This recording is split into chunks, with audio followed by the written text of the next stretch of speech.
प्रिय छात्रों, कक्षा 11 विषय गणित के अंतर्गत हम समुच्चय का अध्ययन कर रहे थे। इसमें हम प्रश्नावली 1.1 पढ़ चुके हैं। आज हम समुच्चय के प्रकार के बारे में पढ़ेंगे। टाइप्स ऑफ सेट यानी समुच्चय के प्रकार।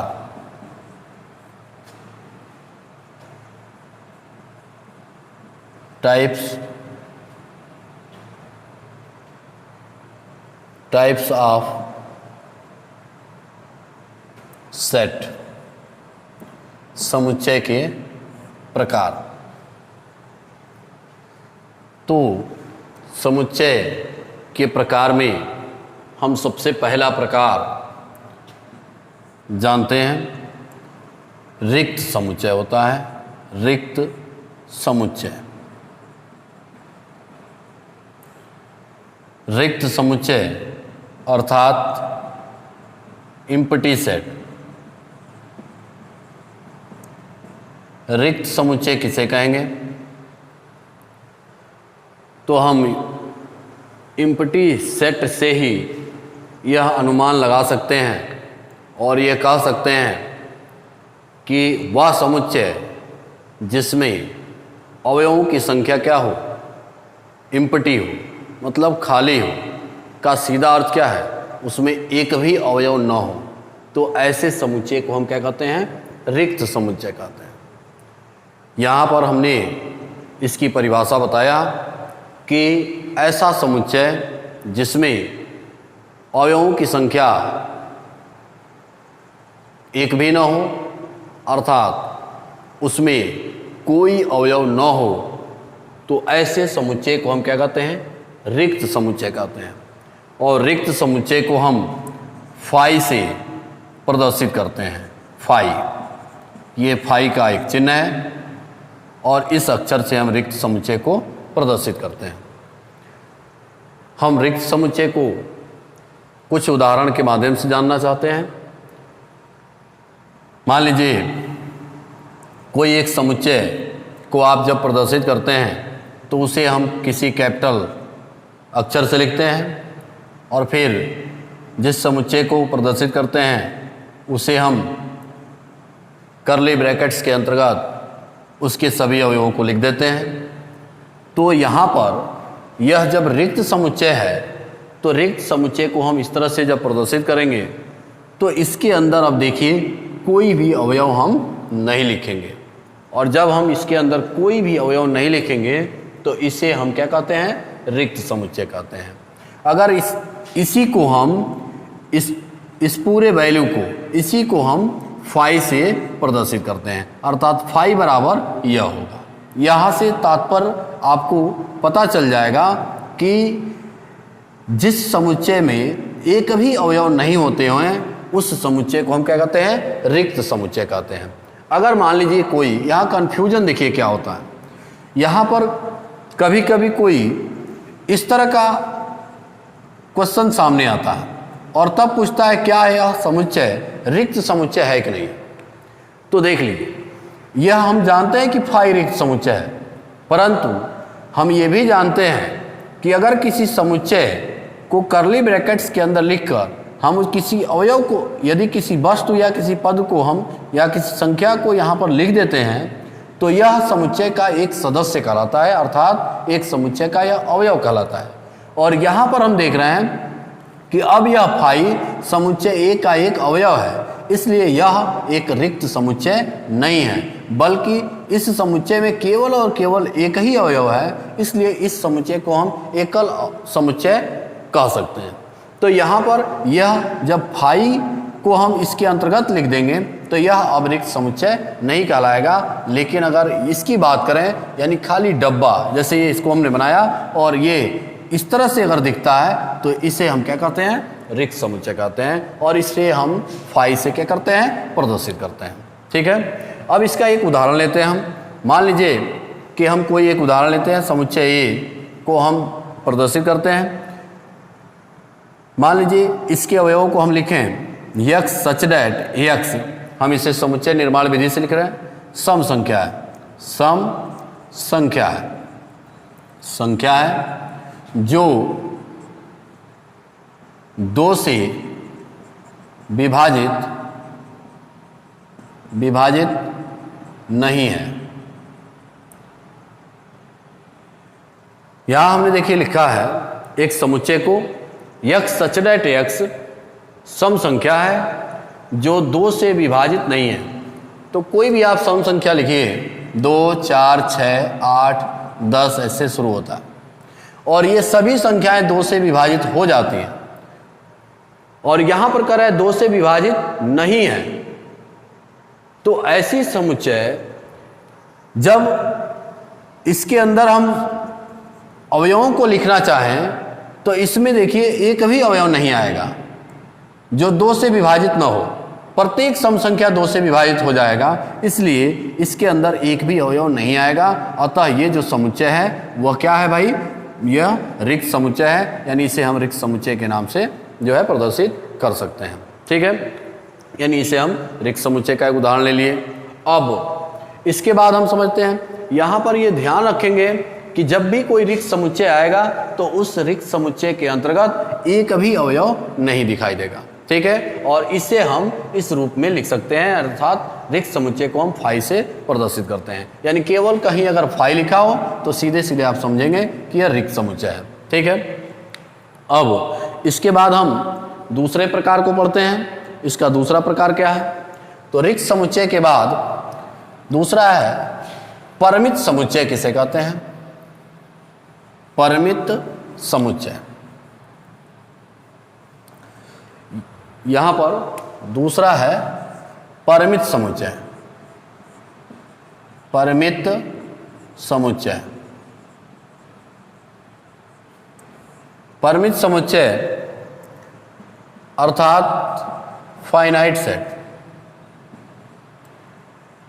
सेट। परिमित समुच्चय किसे कहते हैं,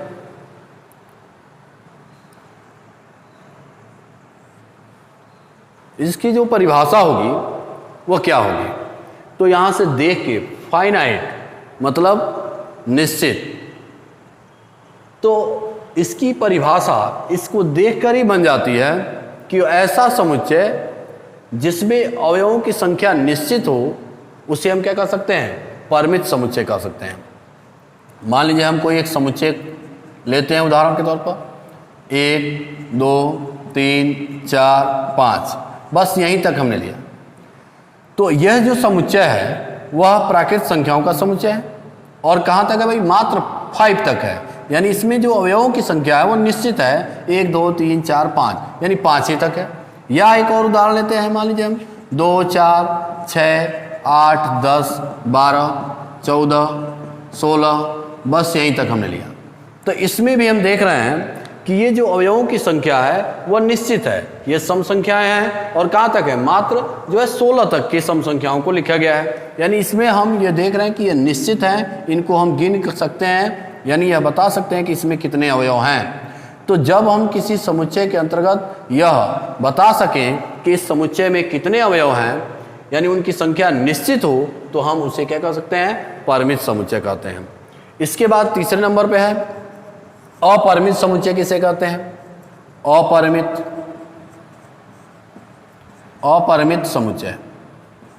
समुच्चय, यानी इसको हम अंग्रेजी में कहते हैं इनफाइनाइट सेट।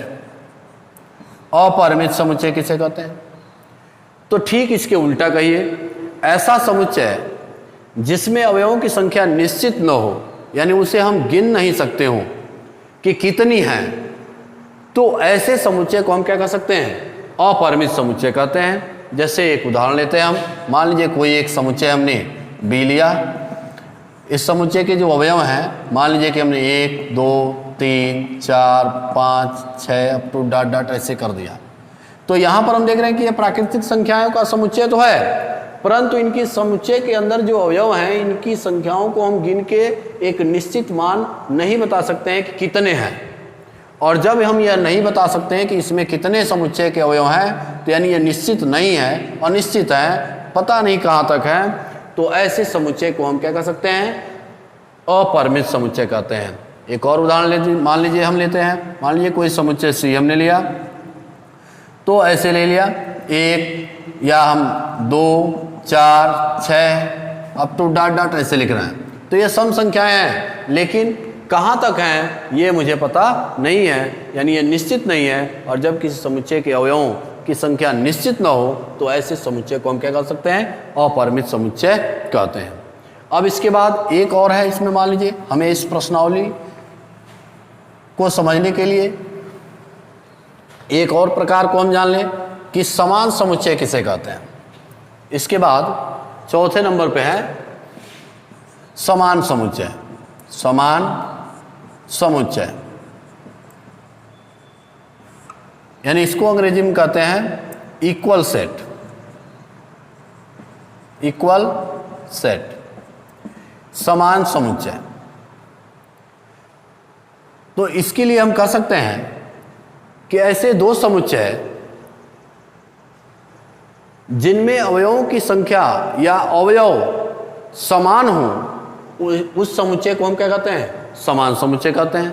मान लीजिए हम ऐसे समुच्चय जिनमें अवयव क्या हो, समान हो, उस समुच्चय को हम क्या कहते हैं, समान समुच्चय कहते हैं। मान लीजिए हमने एक समुच्चय ए लिया, ए बी सी डी, और एक समुच्चय बी लिया हमने, मान लीजिए सी डी ए बी। ये हमने दो समुच्चय को लिया है। तो हम देख रहे हैं कि समुच्चय ए में जो अवयव हैं ए बी सी डी हैं, और समुच्चय बी के भी जो अवयव हैं ए बी सी डी हैं, यानी इनके अवयव आपस में क्या है, समान है, इक्वल है। इसलिए समुच्चय ए समुच्चय बी के क्या है, समान समुच्चय कहलाएगा। यानी ये दोनों समुच्चय क्या है, समान समुच्चय कहलाएंगे। ठीक, तो इतना जो है प्रकार हमारे लिए इस चैप्टर को पढ़ने के लिए, मतलब प्रश्नावली 1.2 को पढ़ने के लिए काफ़ी है। हम इससे नेक्स्ट चैप्टर को आसानी से क्या कर सकते हैं, पढ़ सकते हैं। इसमें एक चीज़ और आपको मैं बता दूं, जैसे मान लीजिए कि हम कोई समुच्चय लिख रहे हैं, इसमें एक चीज़ें और आपको जाननी है जो आपके लिए बहुत ज़रूरी है। मान लीजिए कि हम कोई एक समुच्चय लिखते हैं, समुच्चय ए हमने लिखा, 1 3 5 7 ऐसे लिखे हैं, 9, ये कोई समुच्चय है। तो इस समुच्चय ए के जो अवयवों की संख्या है उसको हम कैसे प्रदर्शित करते हैं, यानी अवयवों की संख्या, नंबर ऑफ एलिमेंट्स। तो जो नंबर ऑफ एलिमेंट्स आप लिखेंगे, नंबर ऑफ एलिमेंट्स कितने होंगे भाई, इसमें जो अवयवों की संख्या हो कितने, 1 2 3 4 5 है। तो इसको कैसे प्रदर्शित करेंगे, नंबर ऑफ एलिमेंट्स का मतलब है इन सेट, यानी समुच्चय के अवयवों को हम कैसे प्रदर्शित करते हैं, यानी अवयवों की संख्या को। तो हम इसको लिखते हैं number of elements in set ए। कितने हैं भाई, 5, यानी नंबर ऑफ जो है एलिमेंट्स इन सेट ए, यानी समुच्चय ए के अवयवों की संख्या कितनी है, 5 है। एक और उदाहरण से मैं समझूं, यहाँ पर बी एक दिया है, मान लीजिए यह 2 4 6 8 10 12 ऐसे दिया हो। तो इस समुच्चय बी के जो अवयवों की संख्या होगी वो कैसे लिखेंगे, नंबर ऑफ एलिमेंट्स इन समुच्चय बी कितने हैं भाई, यानी समुच्चय बी के अवयवों की संख्या कितनी है, 1 2 3 4 5 6। यानी यहाँ पर इस चीज़ को आपको इसलिए बताया कि अगर किसी समुच्चय के अवयवों की संख्या को प्रदर्शित करनी हो तो हम नंबर ऑफ ए यानी समुच्चय ए के अवयवों की संख्या, या नंबर ऑफ बी यानी समुच्चय बी के अवयवों की संख्या इतनी है। ठीक है, इतना आपके लिए काफ़ी था इस प्रश्नावली को पढ़ने के लिए। तो ये सब चीज़ें जो है इस नेक्स्ट प्रश्नावली को जानने के लिए क्या है, बहुत ही आवश्यक था, इसलिए हमने इसको यहाँ पर बता दिया। अब हम इस चैप्टर को देखते हैं, प्रश्नावली जो है 1.2 के कुछ सवालों को, जो कि आप फटाफट हल कर जाएंगे यदि थियरी को समझ चुके होंगे तो। चलिए देखते हैं हम प्रश्नावली 1.2 दिया है कि निम्नलिखित में से कौन से रिक्त समुच्चय के उदाहरण है। तो अभी आपको मैंने बताया कि रिक्त समुच्चय का सीधा अर्थ है कि समुच्चय में एक भी अवयव नहीं होंगे और उस समुच्चय को हम क्या कहेंगे, रिक्त समुच्चय कहेंगे। तो यहाँ पर हम देखते हैं, कह रहा है कि पहला क्वेश्चन दिया है, हम एक एक क्वेश्चन या दो दो क्वेश्चन को बताते चलेंगे आप और सवालों को लगाइएगा। यहाँ पर दिया है 2 से भाज्य, 2 से कह रहा है भाज्य, 2 से भाज्य विषम प्राकृत संख्याओं का समुच्चय, विषम प्राकृत संख्याओं का समुच्चय, समुच्चय विषम प्राकृत संख्याओं का समुच्चय। तो 2 से भाज्य विषम प्राकृत संख्याओं का समुच्चय क्या रिक्त समुच्चय है कि नहीं, अर्थात ये जो सेंस लिखा गया है अगर इसके अनुसार कोई एक अवयव इस समुच्चय के अंतर्गत आ जाता है तब तो यह रिक्त नहीं होगा, अगर नहीं आता है तो यह रिक्त समुच्चय होगा। तो हम पहले देखें कि विषम प्राकृत संख्याएं कौन है, 1, 3, 5, 7 अप टू डॉट। और ये 1, 3, 5, 7 ऐसे होते हैं, 1, 3, 5, 7, 9 अप टू डॉट। ये देखिए जो भी संख्याएं हमने लिखा है विषम प्राकृत संख्याएं वह 2 से विभाजित नहीं होंगी, और जब नहीं होंगी तो इसका मतलब इस सेंस के अनुसार इस समुच्चय में एक भी अवयव नहीं आएगा, इसलिए यह क्या है, एक रिक्त समुच्चय है। यानी क्या है भाई, रिक्त समुच्चय है, रिक्त समुच्चय है, ठीक है ना, रिक्त समुच्चय, यानी यह रिक्त समुच्चय है। इसके बाद मान लीजिए एक और सवाल मैं बता देता हूं आपको इसमें का, कह रहा है सम अभाज्य संख्याओं का समुच्चय, सम अभाज्य अभाज्य संख्याओं का समुच्चय, सम अभाज्य संख्याओं का समुच्चय। तो सम अभाज्य संख्या मात्र एक ही होती है और वो है 2। तो इसका मतलब इस सेंस के अनुसार यानी इस समुच्चय के अनुसार इसमें एक अवयव 2 हमें मिल जा रहा है जो कि सम अभाज्य संख्या होती है, और इसलिए जब इसमें एक अवयव प्राप्त हो गया तो हम यह कह सकते हैं कि यह रिक्त समुच्चय नहीं है, क्योंकि इसमें एक अवयव है, इसे हम एकल समुच्चय के नाम से जान सकते हैं। लेकिन यहाँ पर पूछा है क्या रिक्त समुच्चय है कि नहीं है, तो इसे हम कहेंगे कि यह रिक्त समुच्चय नहीं है, रिक्त समुच्चय समुच्चय नहीं है, क्योंकि इसमें एक अवयव प्राप्त हो जा रहा है। इस तरह से आप इसमें के और सवालों को देखिएगा। हम इसके नेक्स्ट क्वेश्चन देखते हैं। क्वेश्चन नंबर 2 दिया है, देखिए कह रहा है कि निम्नलिखित समुच्चय में से कौन परिमित और कौन अपरिमित समुच्चय है बताइए। तो यहाँ पर दिया है पहला क्वेश्चन, कह रहा है वर्ष के महीनों का समुच्चय। तो हम अगर वर्ष के महीनों का समुच्चय लिखते हैं तो उनको हम देख रहे हैं कि वर्ष के महीनों का समुच्चय एक निश्चित है, और इसे हम क्या कर सकते हैं, आसानी से यह बता सकते हैं कि कितने हैं, इसलिए यह क्या कहलाएगा भाई, परिमित समुच्चय कहलाएगा।